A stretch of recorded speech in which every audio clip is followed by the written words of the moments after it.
Welcome to American Medieval, a podcast about the fact that if the United States has never been truly modern, it's probably because we've always been a little bit medieval. I'm your host, Professor Matthew Gabriel, and I've been researching, teaching, and talking about the Middle Ages, well, to anyone who will listen at least, for more than 3 decades. Each week on the show, we'll be joined by an expert scholar who'll share their fascination with, and sometimes their revulsion by, both the medieval world itself as well as the ways the historical period has been remembered and used right here in the USA.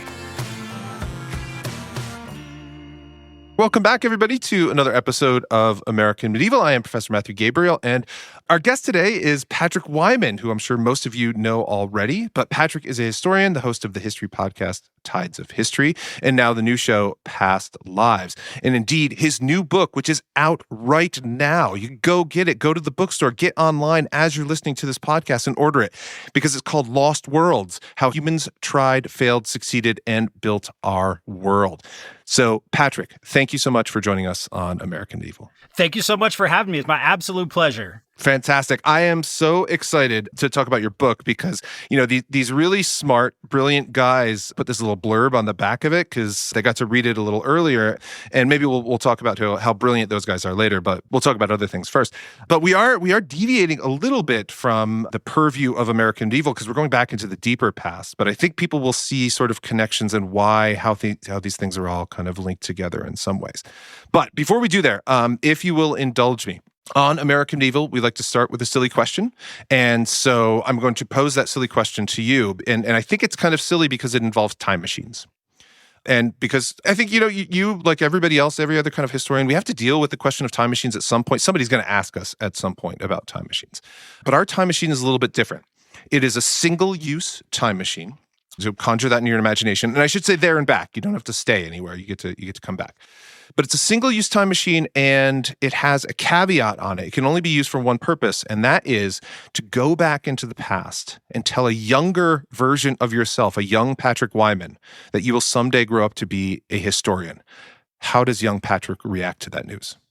Young Patrick is very happy to hear that. Okay. And also, I would imagine, entirely unsurprised. I have loved history since I was a little kid. My dad was a history teacher, and my dad was one of the most dedicated readers of popular history that I have ever encountered in my life. Like, literally every day of his life, he had some kind of popular history book that he was reading. And he would just read 15 pages, 20 pages every single night before bed. And like, you could set your watch by it because you could hear from the bedroom this, like, the sound of the pages turning. And then after a set amount of time, you would hear this click, click as he took off his glasses. And then he would say, "Good night, guys." And and off he would go. But so I was just surrounded by history when I was a kid. My dad had a library full of pop history books. Like, I remember taking like Robert Massey's Dreadnought off the shelf when I was probably 9 and taking a look at that one. That was like the first real history book I read. But there was always a book on something around if I wanted to know about it. And there was always a conversation that we could have if I was curious about something. And like, I got into an argument with the park ranger at Gettysburg when I was 8. And like, so if you went back in time and told me, I would not be surprised, but I would be absolutely freaking delighted. And like, you could tell me that at any point in my life before about 2016, and I would be ecstatic. Like, I am living my dream. That's fantastic. I mean, I've asked this question, of a couple dozen people now since, I started this show, and there's always something in somebody's past. Like, oftentimes, like, I ask them, why did you become a medievalist? Why do you specialize in that thing? And then they're like, oh, I kind of stumbled into this or something like that. But kind of a common love of the past, which oftentimes begins, as you were saying, kind of in childhood with books and with exposure to those things. Sometimes it's with family, sometimes it's with friends, but there's always that kind of commonality too. And what you were saying is hilarious too, because your dad is basically a combination of both of my parents in some way. Like my dad was a voracious reader, but like not a historian or anything like that. But like exactly the click, like after a very set of time, and then he was asleep. Like that was it, which I never understood until I had children myself. And now like I'm just tired all the time. So like, yeah, no, I can fall asleep like immediately. No problem whatsoever after reading, especially. But my mom was an American history teacher in middle school for middle school children. And so American history, and the book that I remember more than anything was The American Heritage History of the Civil War, which had these really cool kind of illustrations about the different battles. And I would just stare at them for like hours and then read about Chancellorsville and, Cold Harbor and all these kinds of things. And then, of course, because I grew up on the East Coast, so then we visited every Civil War battlefield at some point in my childhood. Have to. Me stuck in the, the trunk of the station wagon or something like that with my brother and sister fighting in front of me, which was a delight for me because I was just left alone to like read while all the chaos was going on. I mean, I think having your siblings fighting while you're on a family road trip to a Civil War battlefield is about the most quintessential American history enthusiast experience you can have. Like somebody's mad, somebody's yelling, and you're loving it. You're there for it. Like that's, I can't tell you how much that resonates. No, fantastic. Yeah. And like, my parents in the front seat, like rolling the windows down more. So the sound of the wind rushing in kind of drowns us all out. Like, yeah, it was amazing. So we all get along great now. It's fine. I mean, children fight. It's not a big deal. But I would love to hear, and maybe we can get to this later on, but like, I'd love to hear like why you got into a fight with a park ranger at Gettysburg at 8. I can kind of picture in my head kind of what was going on, kind of guessing our common age and the experience of certain national park battlefields in that particular time. I can tell you really specifically. Okay. He was talking about Pickett's Charge, and he kept saying that it happened on the second day of the battle. And I'm like, that's definitionally not true. And I'm looking at my dad and I'm like, I know you know this. I know you know, like, come on, man. Not realizing that like maybe we don't need to like haul the park ranger over the coals, over this slight error at the battlefield. No, I was damn sure I was going to be heard and acknowledged and proven right. Like that was very important to me at that stage. And I realize I'm doing a lot of telling on myself here as we're having this conversation. But yeah, no, that was extremely important to me. I could not understand why my dad was like, just shut up. You don't need this. Like, we don't need to do this. I'm like, what do you mean we don't need to do this? Like, he's supposed to know.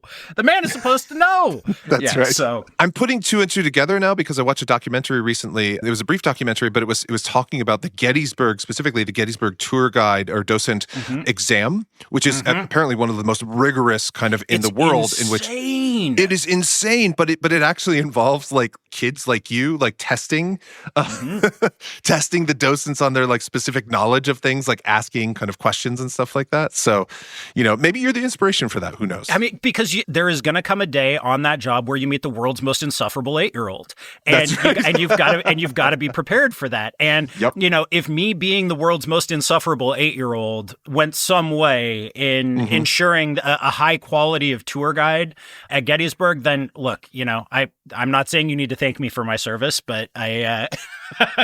No, and I've said this to colleagues too, and I think having a child has made me a better teacher, like in a classroom too, because you just get, and not to say, childless people can be excellent or are exceptional teachers and stuff like that, but like it's just changed my pedagogy, when I get a million questions to which I have never in my life thought, and I have to answer them or at least figure out how to find the answers to them. That really changes the way that you can engage with people in a classroom, I think. And, kind of something similar to that. So. Oh God, that has been one of the great joys of my life with kids is learning how to answer questions and becoming more comfortable with saying, I don't know, or I'll get back to you on that, or like my son was probably 6 and he asked me a question while we were walking out of absolutely nowhere about how do sharks experience the temperature of water around them? And I'm like, I honestly don't know the answer to that. I'm like, I wish I did know. And he looks at me, stops walking, stares at me up and down. And he's like, yeah, I wish you knew too. I'm just roasted by a 6-year-old. And You gain a lot of humility through that kind of Yes, you do, parenting, yeah. and especially if you have mouthy children, as I do, it takes you down a peg or six, and I think that's a worthwhile thing. I mean, yeah, it's encouraging that kind of curiosity, but at the same time realizing like, I don't know. Like we could figure it out, right? So, which is just as valuable a lesson to teach your children is how to find an answer they don't know. Absolutely. I went and talked to a first grade class about St. Patrick recently and about St. Patrick's experiences as an enslaved person. And, the fact that the Confession is one of the very few documents we have from late antiquity or antiquity in general, written by a person that we know was formerly enslaved.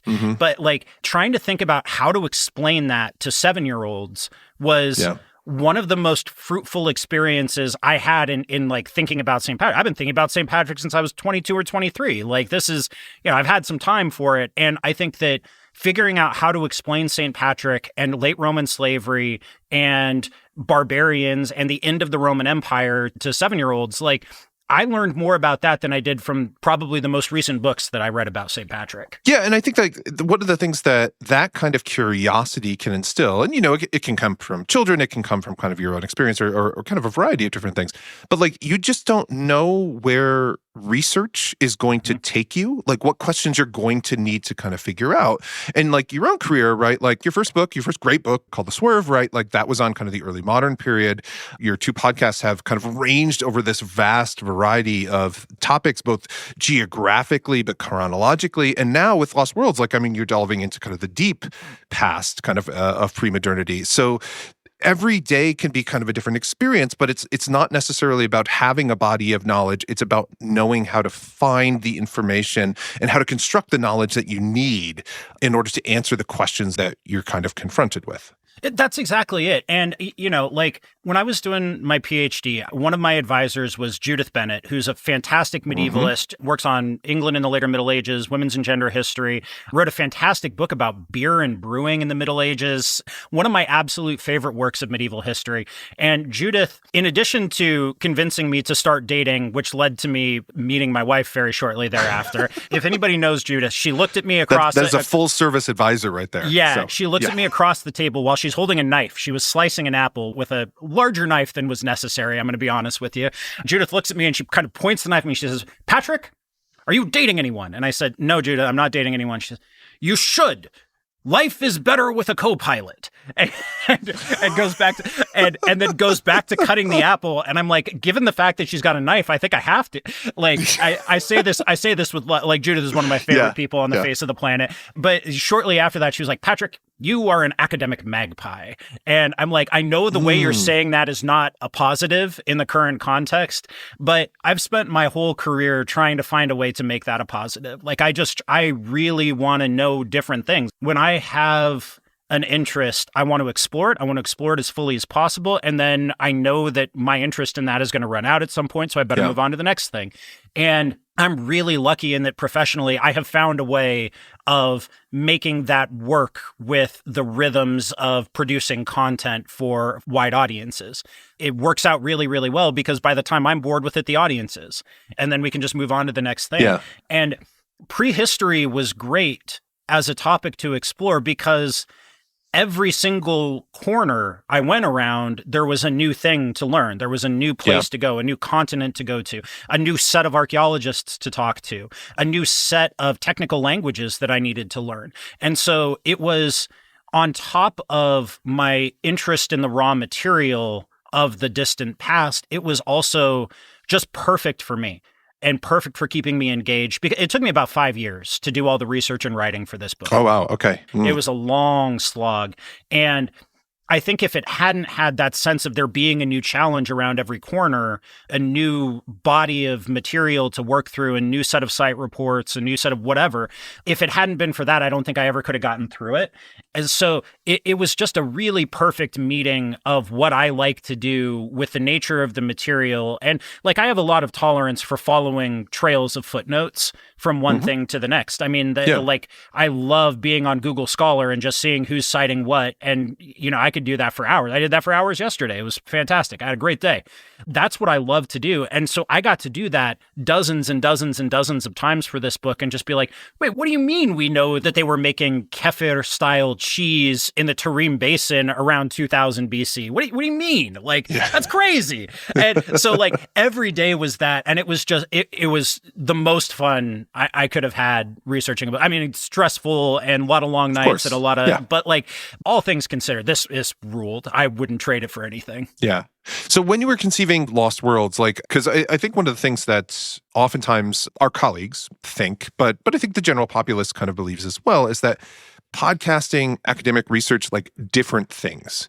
But, they seems to be kind of an overlap with a lot of kind of your work. And, I think that people who kind of do not just podcasting, but any sort of kind of public facing work is that both of them kind of working together can be really generative. So like where did this idea for Lost Worlds kind of come from? Did it come kind of out of a podcasting experience, something else, or just like, was it something that was just kind of percolating in your mind for a while beforehand? All of that. So I had been interested in prehistory for a really long time, and I'd been really interested in the application of these new archaeoscientific tools. So when I was in grad school, after the publication of the Neanderthal genome, I got really interested in ancient DNA and topics like that. And I actually had the opportunity to design and teach a course on doing history with the natural sciences while I was in grad school. So I got to deal a lot with the very early rounds of these studies. So isotope analysis, ancient DNA. I was able to kind of keep up with that. It was a very like open source kind of thing back then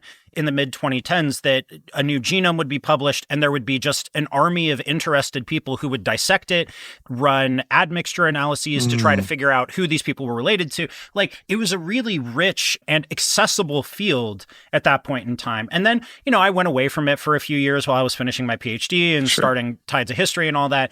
And as I was trying to figure out, like, I needed a new season, I kind of needed to get away from the late Middle Ages for a while and early modernity. I needed to do something different. And I'm like, I wonder if I could make this work. I wonder if I could tell a series of stories about how different our understanding of the deep past is now than it was when we all learned about it in school. So I used the show as a way of doing kind of the first draft of my research of building contacts with people and interviewing people and just asking them questions about their work and how these fields are changing and what we can learn now that we couldn't learn before. I used it basically as a platform to give myself time to get to understand these fields, because I view my job fundamentally as being a translator. I think it is my job to translate from technical academic language and specialized research into something that is understandable for the general populace. And that is not the same thing as simplifying. That's not the same thing as dumbing down. It is an act of translation.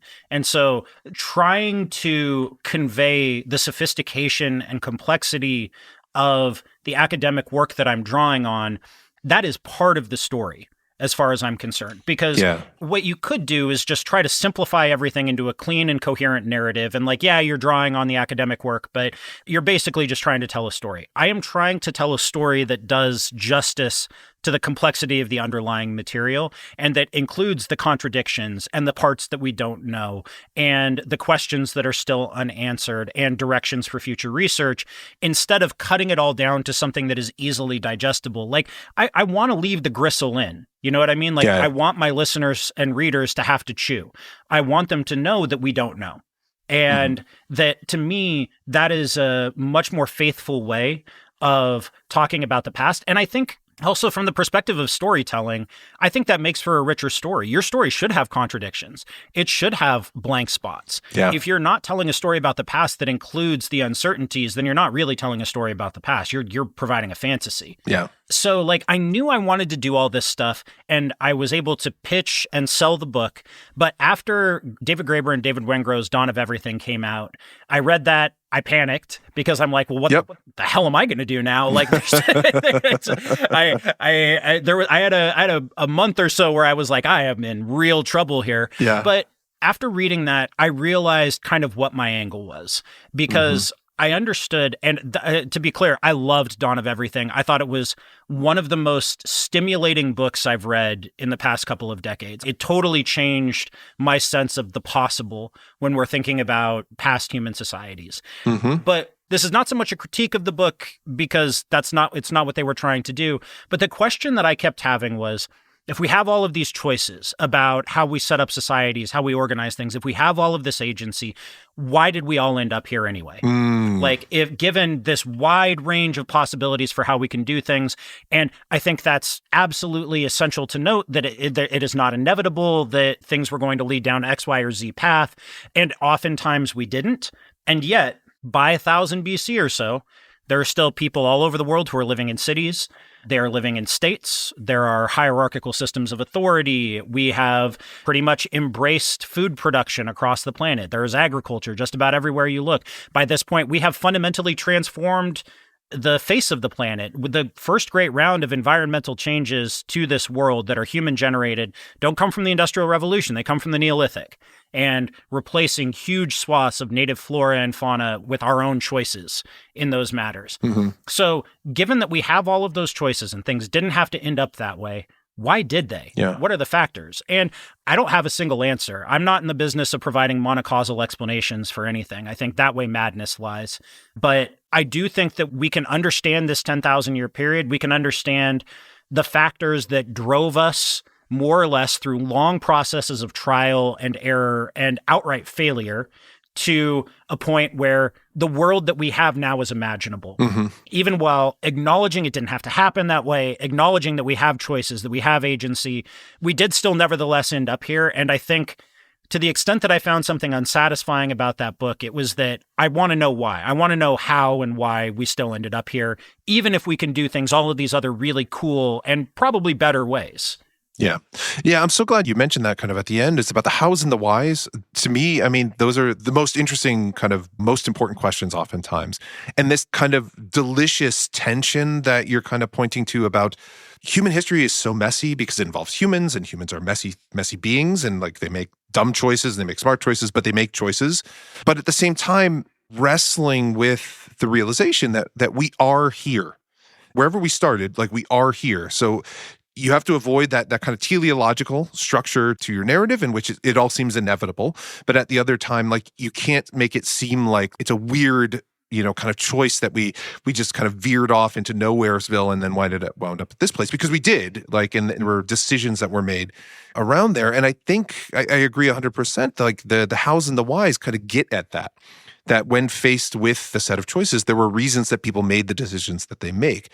That also adds color to the past. And I think that's one of the amazing things about Lost Worlds is that you can picture the people, right? And I think that's with a lot of, I don't want to say a lot of, but like with some kind of, especially pre-modern history, is that you get the sense, the way that it's written is that it's like the Babe Ruth videos or something like that. Like everything's black and white and grainy and they're moving around. They're like caricatures, right? Like it's not like human beings who lived in color and stuff like that.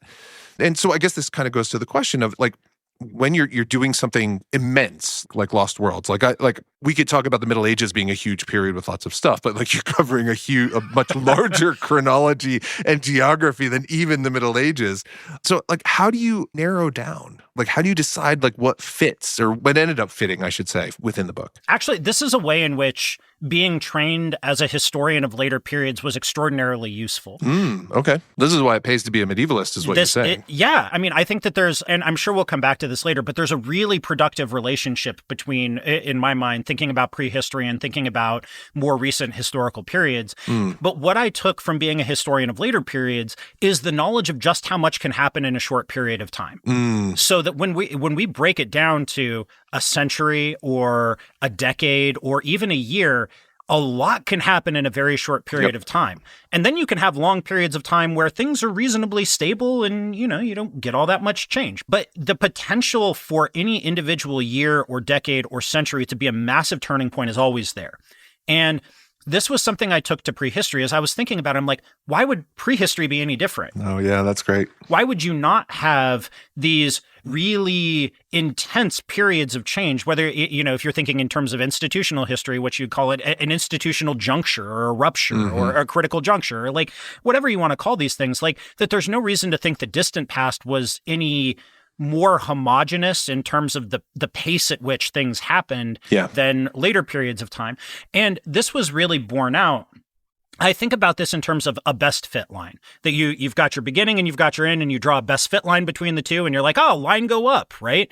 Okay, well, so imagine we're talking about the Middle Ages, and we say, oh, between the year 1000 and the year 1700, line go up. Okay, yeah, sure, line go up, but what about the Black Death, man? Like that's a whole thing. What about the Great Famine? What about 1,000 things that happened in that period of time where, like, yes, the world looks different at the end, but you don't just get to skip the stuff in the middle. Like, the stuff that happens in the middle, those big ups and downs matter. They matter to why the world looks the way it does in 1700. You can't talk about European labor regimes and the move toward mechanization in the 18th century without talking about post-Black Death labor shortages and incentives for mechanization. You know what I mean? And so, sure, we can say at the end of this, yes, line goes up, but what happens before then determines the ways in which that line is moving, the directions that societies are going, the ideas that people are carrying with them into this new age, whatever that is. These things are not neutral. And that just to step back and point at that best fit line and say, line go up, that to me is the problem. That when we zoom in, what we find is an incredible amount of variation. So even if populations are rising many times over in this period of time, when you actually zoom in on it, the upward moving line actually consists of a huge number of population booms and then busts. You see populations rising 4 or 5 times in a very brief period of time, followed by an enormous crash that must have been horrendous to live through. And when we can actually zoom in a little bit, then prehistory starts to look a lot more like the history that we know. It starts to look a lot more contingent. It starts to look a lot more varied, nuanced. And when you do that, people have a lot more agency because you're not thinking in terms of how does this one person's actions affect 10,000 years. You're thinking like, how does this one person's actions in this moment affect their community, which is one tiny part of this much bigger story. And one of the things that, I want to kind of bring something together here is that you mentioned kind of your early experiences working with ADNA and thinking about kind of the scientific influences.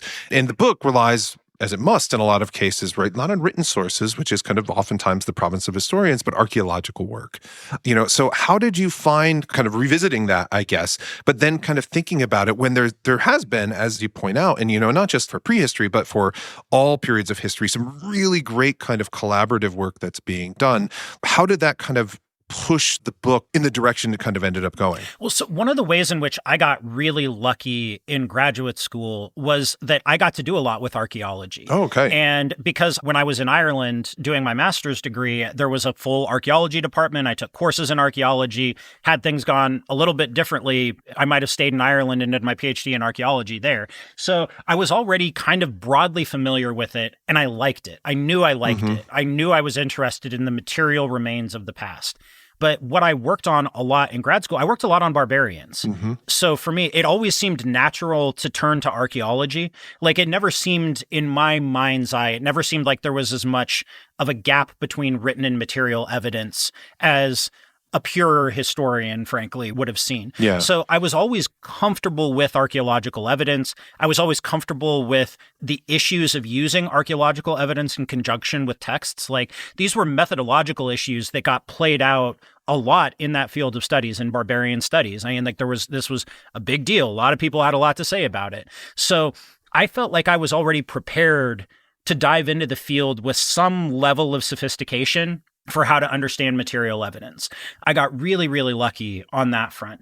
But by and large, I think this is something historians are going to have to, especially historians of the Middle Ages, are going to have to think about more moving forward, is that written texts are one kind of evidence. They're an extraordinarily useful kind of evidence. We can do a lot with written texts. But what I would encourage historians to think of is the idea that each of these individual bodies of evidence that we get from archaeology, whether those are more traditional kinds of material culture or now ancient DNA or isotopic analysis, that these are just like texts that we can read.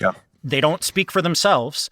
A lot of historians were, when this stuff first started to come out, reacting, I think, justifiably to a kind of a high-handed tone that was coming out of the scientific community, especially the early genomics work was like, some of those dudes were insufferable, in all fairness. And they drew conclusions that were not justified by the evidence that they found. Yeah. And I think that poisoned the well for a lot of people. What I would say now is that the field is a lot more nuanced. It's a lot more sophisticated. There's a lot more on-the-ground interaction between archaeologists who know the specific times and places and the people who are carrying out the genomics research. So a lot of those issues, like if people are listening to this and they're remembering some of those less pleasant interactions, things are different now and they are better. Yeah. That's number one. But number two is, each of these bodies of evidence is not one thing. It's not one text. It's each one of these is many texts. And so a genome, when we're reading that, when you read Einhard, right, you're not reading that in one way. Yeah. You are reading that text with many different lenses, and you can do the exact same thing with ancient DNA. It is a body of evidence that you can turn toward the questions that you have, not a thing that says X, Y, or Z. So I would encourage, if there are people who are interested in engaging with this evidence, to think about it broadly, to think about it in terms of what it can do for you and not what the people who are generating the data want to do with it. Like, it is incredibly flexible and interesting, and there are so many possibilities. Yeah. That's a great way to think about it too. And I think that often gets lost is, a material object, let alone kind of as you were saying, a DNA strand or something like that. Like it is kind of one thing, but it can be read in many different ways, in the same way that you read a text in many different ways. And I think your point too about the experience that oftentimes people in the not just historians, but people in the humanities have oftentimes with people in the kind of harder social sciences or in the bench sciences or something like that, can be kind of off-putting at times, because there certainly are, like, not just kind of in the past, but there certainly are, and I'm sure you're familiar with them as I am too, like some people come rampaging into a field talking about the past. They're not consulting any historical works or talking to any historians or something like that, and they're drawing conclusions which are just kind of wildly out of line with the way that we kind of think about certain periods. But at the same time, like, there's also people who are in other fields who are more than willing to collaborate, who are very happy to kind of do this kind of work and to think about these things and to involve historians, but also historians who are willing to, work with people working on ancient genomics too. I'm thinking about like Monica Green, who's done such great work recently with second plague pandemic. The coolest stuff. Just like kind of revolutionize the field, the way we understand not just kind of, the Black Death, but like everything about plague, across all of its history. Like, just such great work, because she's working with these other kind of scientific communities too. And then that becomes even more important, as you were saying, when you're without, written texts. A little while ago, I had Sarah Byras on here, who is one of the archaeologists at Cahokia, in St. Louis. And like, she was kind of saying kind of the same thing, is like, listen, we just don't have written text for this. Like, doesn't mean we can't understand these things. And so like, it's always really useful to remind us that there's other sources out there that we can understand these things. You got to do the work, right, in order to do that. But you can do the work. And there's good models like Lost Worlds, like all these other things out there that can show us the way. Yeah. Here's the thing. It's like, I promise you it's not impenetrable. And I promise you, even if you do not have a science brain and haven't done science in a long time, it's not that hard to understand what they're saying. And a lot of the time, to understand the implications of the work they're doing, you don't actually need to understand the technical side of it. What you need to do is you need to be able to read an abstract, you need to be able to read a conclusion, and you need to be able to read a list of the authors. And that's it. If you can do that, there's nothing stopping you. And if you want to dig into the more technical aspects of it, you certainly can. I mean, I wouldn't say that I'm by any stretch of the imagination an expert on like how to use QP admixture statistics. Like, I'm not. But I understand how to read the plot. Yeah. I understand how to evaluate the argument the authors are making. And I've now gotten to the point where there are times when papers come out, ADNA papers, where I'm like, that's crap. I don't buy that. So one of the big topics that ancient DNA has shed a lot of light on is the origins of Proto-Indo-European, the ancestral language to what we're speaking right now, Russian, German, Hindi, the Romance language, all of that. Narrowing down the time and place where Proto-Indo-European was spoken, ancient DNA turned out to be a really outstanding tool for doing that. And it turns out there is a really strong genetic signal, particularly along the male line, that is associated with the expansion of early Indo-European. But one of the kind of outlier questions that's come out of this is, how do the Indo-European languages end up in Anatolia, which is where they're first attested in the form of like Hittite. So this is in the kind of late 3rd, early 2nd millennium BC. This is the first written evidence that we have of Proto-Indo-European. It's an archaic form. And there doesn't seem to be any genetic signal that goes along with it. And the answer to me is, as a historian of more recent periods, is that why in the world would you need a genetic signal to go along with the spread of a language? Yeah. Right? Like, why do those two things have to correlate at all? It doesn't need to. But the authors of a really recent paper on this come up with this extraordinarily complicated model to explain that explains like back migration and mixing on the steppe. And it's like, you don't need that. What you need is a model of the world in which language can move without a strong signal of migration. Like, this doesn't seem that complicated to me. And yet these people spent years putting this paper together, looking for it. And the paper got a lot of press. And I'm like, this model just seems wrong. Yeah. Because of this really basic thing. And so you can get to this point. I promise, if you spend some time reading these papers, it looks intimidating to see these plots, but you don't have to be intimidated by it. You're strong and capable. I believe in you all. But it's really useful. And like, I'm sure you remember, like, a lot of the early, like, kind of consilience work that Michael McCormick was doing in the early 2000s. Sure. He came to USC when I was a grad student, and he gave a talk. And I just remember asking him, why do you expect these different forms of evidence to line up? Like, why do you expect what you see in a paleoenvironmental record to be reflected in a textual record? And he didn't really have an answer for that. And what I think we have since realized when we're dealing with periods where we have multiple forms of evidence available is that they don't tell the same story. Yeah. What a monastic chronicler thinks is important to note about the weather is not necessarily the same thing that is going to be recorded in a Greenland ice core, is not necessarily going to be the same thing that's recorded in a pollen record from somewhere a couple thousand miles away. Yeah. That we should not expect our evidence to tell the same story. That's an assumption. And assumptions like that have to be questioned. And so for people who want to use this evidence for periods where we have historical texts, absolutely go for it. But treat the non-consilience, the points where those bodies of evidence don't mesh and don't tell the same story, that's an opportunity to explain something, not a failure of the method.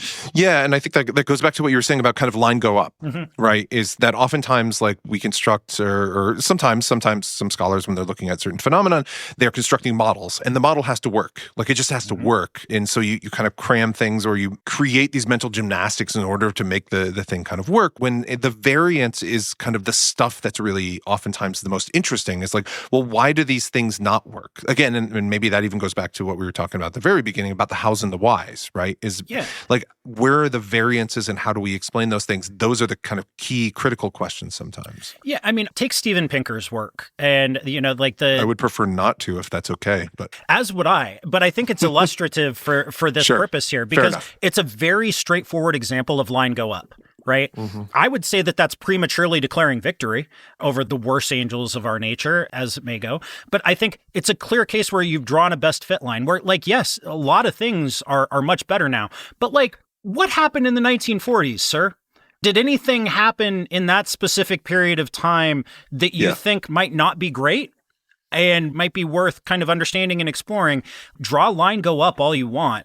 But, like, the deaths of tens of millions of people in one go is kind of a thing that you need to explain. And maybe, just maybe, that kind of stuff plants the seeds for future episodes of Line Go Down that you need to be aware of when you're accounting for your model.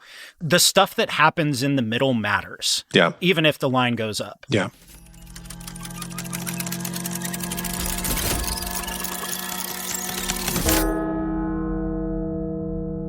Wow, at the disco. No, wait, sorry, that's not right. Wow, if true. Okay, here we go. As y'all already know, Wow If True is a podcast about the internet, but like all the weird stuff on the internet. Hosted by tech journalist Amanda Silberling and science fiction author/attorney Isabel J. Kim Esquire. And side note, go pre-order Isabel's book Sublimation because it's a banger. Anyway, each week they answer all your burning questions about the internet. Such as, is Pepe the Frog a hate symbol or just a misunderstood green guy? And speaking of misunderstood green guys, why is Shrek still so popular? Find out. New episodes every other Wednesday, wherever you buy your eggs. I mean buy your podcasts.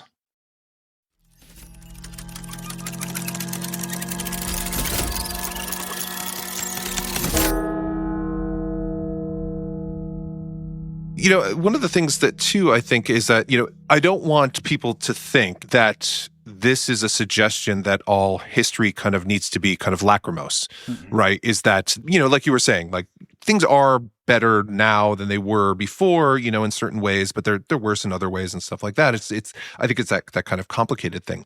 One of the things that I really loved about Lost World specifically was the ending, the epilogue, the conclusion, in which you talk about this woman and kind of her experiences and stuff like that. And I'm going to ask maybe a weird question. And if you don't get it, like maybe I'm just kind of thinking in weird ways or something like that, is like, do you think of yourself as a historian of hope ultimately?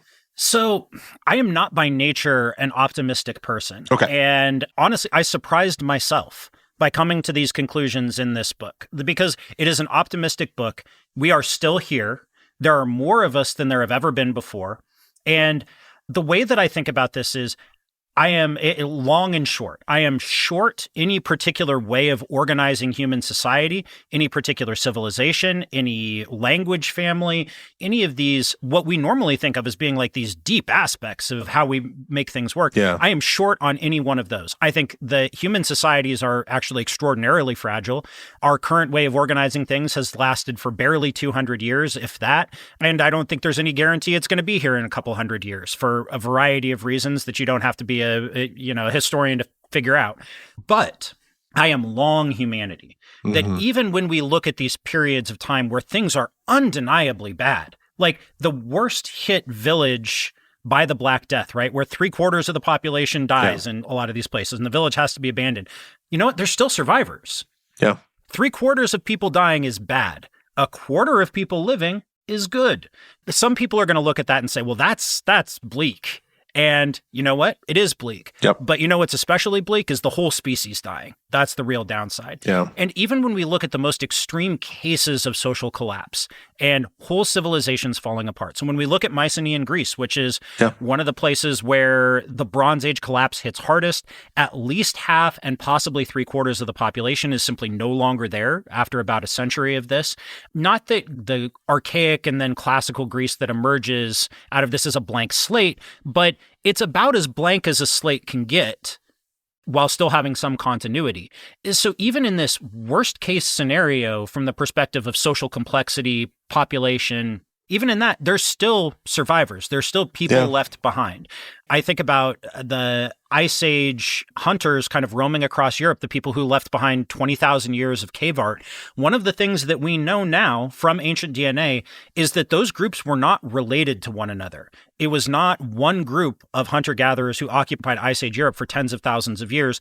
It was a succession of different unrelated groups who nevertheless kind of settled into similar ways of living, who continued traditions of cave art that they had found that had been put up by other people, like that they didn't know. They continued these traditions for tens of thousands of years. The people who were making cave art 15,000 years ago were not in any way, shape, or form related to the people who were making cave art 35,000 years ago. And so one way of looking at that is to say, look at all these groups who died out. The other way is to say, holy crap, there are aspects of human societies that are extraordinarily durable in some of the harshest conditions imaginable. Yeah, and there's always communities that, like you were saying, kind of about when you have moments of kind of absolute catastrophe, like the end of Mycenaean Greece or aspects of the Black Death or, anything like that, is those people who survived, there's clearly people within those communities who are trying to help, who are thinking about continuity, who are working together and then thinking about kind of passing things on. There's always a certainty, not a certainty, probably actually in many of those cases, a real uncertainty about what the future might bring. And yet people still kind of go on. So I think that's one of the things was just really touching as I kind of read the end, is just, here was a woman, we know she was a person, like a real human being who did things and thought things and felt things and stuff like that. And the last words, like, sorry, spoiler alert for, listeners out there, is, she's just like us, like in all the bad ways and all the good ways too. And that's really comforting to think, like, across this vast swath of time, this was a long time ago. Like, here's this woman that we can know in this way. And what I find truly extraordinary about her specifically, and this isn't something I talked about in the book. She was a Mesolithic person. She lived around 4000 BC in what's now Denmark. But population-wise, she belonged to a group called Western hunter-gatherers. And she was descended from people who had been living in that part of the world for about 5,000 years, 6,000 years. Her people had been living in that spot for longer than we can comprehend. And her direct ancestors had survived the Storegga tsunami, the mega tsunami that hit Doggerland around 6200 BC, this former dry land section that connected the continent to Britain. A huge chunk of the population had died in this catastrophe. Those people spent their lives dealing with constantly rising seas during a period, probably the most intense period of climate change that humanity has experienced up until the present. Yet, yeah. But that she was the descendant of those people 2,000 years afterward.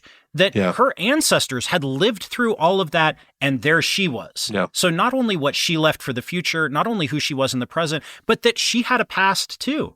And her ancestors had a past that led her up to that point. I thought it was so fitting to end with her because the only way that we know about this woman is she chewed a piece of like birch tar. Mm-hmm. And whether it was a remedy for something or whether it was she was just chewing it like gum because it was fun. I think that's entirely possible. But we reconstructed her microbiome. We reconstructed her genetic profile from that. We know what color her hair was. We know what color her eyes were. And we know that her last meal contained mallard duck.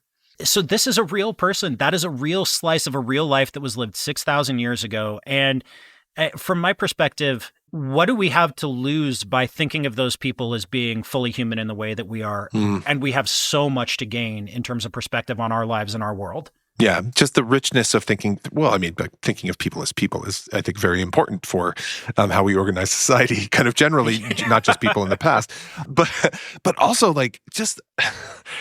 the distance in time, like even as like speaking as like somebody who spends most of their time in the 11th century, right? Like thinking about things that were 5,000 to 7,000 years before that. That's a long time, man. But also too, like you could reconstruct all of that from the little bit of ADN that was left on this piece of birch tar. Mm-hmm. That's crazy to me. Yeah. Like, that's amazing. Every single, like I mentioned this in the introduction of the book, and it's something I keep saying whenever I talk about it, is these fields are moving so fast that if I were to sit down and start writing this book now, it would look different than it did when I started. Like, absolutely. So I have a chapter on Ötzi the Iceman, who's a mummified remains of a Neolithic person who died 10,000 feet up in the Alps. His body was frozen into a glacier for more than 5,000 years, but incredibly well preserved. Ötzi's skin survives. The contents of his digestive tract survive. We know Ötzi better than almost anybody from the past. We know what his last meals were. We can trace his journey up and down through the mountains before he died because of the pollen that hitched a ride along with the food that he'd eaten in his digestive tract. So we know he'd gone up and down and then up again before he was finally killed with an arrow in the back.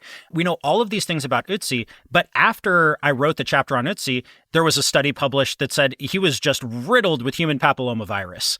Ötzi had just a raging case of HPV, specifically the highly contagious sexually transmissible version of that. So, like, this is a person that we know better than almost anybody in the past. Almost every imaginable scientific test has been run on Ötzi's remains, and we are still finding new things about Ötzi, about this guy that we know this well. Like, and I'm not saying that would have changed the whole structure of that chapter, but it would have added some color. Yeah. Like, not only one of the better known people to today's world, but apparently in Ötzi's own time, everybody knew Ötzi too. So Ötzi seems to have gotten around, which seems to have gotten around. Yeah. You could imagine a whole other scenario for Ötzi's death that ends with an arrow in his back. In the back. like God. But this is exactly what I'm talking about. We're talking about a guy who lived 5,300 years ago. Mm-hmm. We can reconstruct the exact itinerary that took him to his place of death. We know exactly how he was killed. We know that the arrow that killed him sliced through the subclavian artery. We know that he would have died of blood loss within moments. Even if he'd had access to a modern hospital, he probably would have died. We know that the leggings that he was wearing were made of goat hide, which was softer and more supple than some of the other materials he might have used, probably to prevent chafing. We know all of these things about this guy. And what I kept coming back to as I was thinking about Ötzi, every single person that lived in the past was as three-dimensional as him. Yep. Every single set of fragmented bones that we have belonged to a person that was just as real as Ötzi. Yeah. And when you start thinking about the past in those terms, then suddenly the world looks a lot different. And what we can learn from it looks a lot different. I mean, that was my impetus more than anything else. It really humbles you too. I mean, that, history at its best, or, any discipline, kind of like just thinking about the past generally, like really can humble you in that way of thinking about kind of all we know, all we can know, all we can't know, and also the reality and kind of the debt that we owe to the past in order to kind of try to get this right, in order to bring out the humanity of our subjects, and that's not to say they all deserve the full respect of the past, because there were lots of people in the past who did lots of very, very bad things, but that's there. We're kind of starting to run a little bit low on time, but I did want to ask you one question, which David and I got asked a lot, like when we were doing kind of our book tour, and I both hated and loved it. So I'm going to apologize, but also say you're welcome in advance. Was there anything that you wish you could have included in this book, but you just kind of had to cut? Oh my God, there were so many things. Yeah. In my initial outline of this book, I had probably twice as many archaeological sites and people. I had people I had to take out. I had to cut a lot of coverage of the earlier half of the Holocene. Okay. So I had a lot of stuff about periods from basically like 10,000 to 6,000 years ago. I had a lot of stuff that fell into that period chronologically that I had to cut. So I had a guy named the Ancient One, or Kennewick Man, who's a complete set of human remains that was found really close to where I grew up when I was a kid, like 80 miles from my house. These like 8,000-year-old remains were found. And we understand this guy's life almost as well as Ötzi's, even though we don't have soft tissue, we just have his bones. We know when he broke ribs, we know that he had a projectile point embedded in his hip, that somebody had hit him with a thrown spear at some point, and the point just stayed there. We know that he had moved to inland Washington from the coast, that he had spent most of his life eating marine mammals, like he'd grown up eating seals. So we have this person completely out of place there. And we know all of this stuff about him. There's another person who lived around the same time, a little earlier in Europe, called the Shaman of Bad Durenberg. This was a woman who had a really specific defect in her spinal column where it leads into your brain. Okay. Where she had a kind of a malformed blood vessel. And this condition would have given her kind of like ecstatic experiences. She would have experienced like tingling on her skin. She would have experienced blurred vision, double vision. But we think her people treated her as a shaman, that her condition was interpreted by her people as a kind of a closeness to the supernatural, a closeness to the other world. And so in a time when almost nobody was buried, much less buried with grave goods, this woman was buried with like 50 elk teeth that were probably sewn to her clothing. Wow. She had a deer antler and goose feather headdress. She had a hollowed out crane leg bone that was full of microliths, like these tiny little razor sharp stone pieces. She had the pierced tongue bone of a boar. This is a person who kind of confounds our expectations of disability in the past.